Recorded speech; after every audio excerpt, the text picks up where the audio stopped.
വരുന്നു. मैं आप सबको കേരള में स्वागत करता हूं. ഈ ക്യാമ്പിൽ പങ്കെടുക്കുന്ന നിങ്ങൾ ഓരോരുത്തരെ സംബന്ധിച്ചിടത്തോളം ഇതൊരു പുതിയ അനുഭവമായിരിക്കും എന്നതിൽ എനിക്ക് യാതൊരു സംശയവുമില്ല. ഇന്ത്യയിൽ പല ഭാഷകളുണ്ട്, പല മതങ്ങളുണ്ട്, പല വർഗങ്ങളുണ്ട്, വ്യത്യസ്തമായ സാംസ്കാരിക പാരമ്പര്യങ്ങളുണ്ട്. ഇന്ത്യയിലെ 133 കോടി ജനങ്ങളെയും ഒന്നിപ്പിക്കുന്ന ഘടകം നമ്മളെല്ലാം ഭാരതീയരാണ് എന്ന ആ ഒരു ചിന്തയാണ്. ദൈവത്തിൻ്റെ സ്വന്തം നാട്ടിലേക്ക് സ്വാഗതം ചെയ്യാനും നിങ്ങളുടെ ഈ ക്യാമ്പിലെ താമസം ഏറ്റവും സുന്ദരവും ഏറ്റവും സന്തോഷപ്രദവുമാകട്ടെ എന്ന് ആശംസിക്കാനും ഈ അവസരം വിനിയോഗിക്കുന്നു. और मैं हिमाचल प्रदेश से माननीय मुख्यमंत्री वीरभद्र सिंह जी की कॉन्स्टिट्यूंसी की प्रेसिडेंट हूँ. सर, मेरा एक प्रश्न रहेगा. मैं लगभग दूसरी बार केरल राज्य में आया हूँ.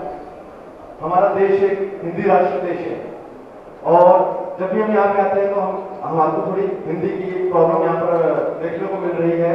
तो हिंदी के लिए आपका स्टेट गवर्नमेंट क्या करे? കേരളം ഒരിക്കലും ഒരു ഭാഷാ ഭ്രാന്ത് കാണിച്ചിട്ടില്ല, പറഞ്ഞിട്ടില്ല. ത്രിഭാഷാ സമ്പ്രദായത്തിൽ എന്നും ഉറച്ചു നിന്നിട്ടുള്ളത്.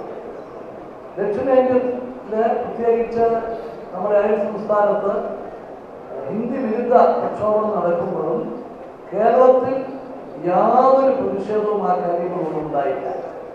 ത്രിഭാഷ നയം അത് നമ്മുടെ രാഷ്ട്രത്തിൻ്റെ പൊതുവായ നയമാണ്.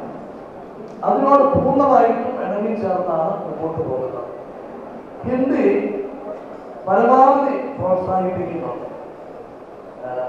ഹിന്ദി പ്രജാസഭ പ്രവർത്തിക്കുന്നുണ്ട്.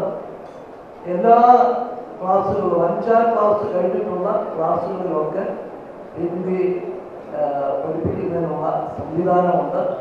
ഈ നാഷണൽ ഇന്റഗ്രേഷൻ ക്യാമ്പ് നടക്കുന്ന ഈ ഹോളിൽ വെച്ച് ഇന്ത്യയിലെ എല്ലാ സംസ്ഥാനങ്ങളിൽ നിന്നുള്ള ചെറുപ്പക്കാരുടെ പ്രതിനിധികൾ പങ്കെടുക്കുന്ന ക്യാമ്പിൽ വെച്ച് അഭിനന്ദിക്കാൻ അവസരം കിട്ടിയത് ഒരു ഭാഗ്യമായി കരുതുന്നു.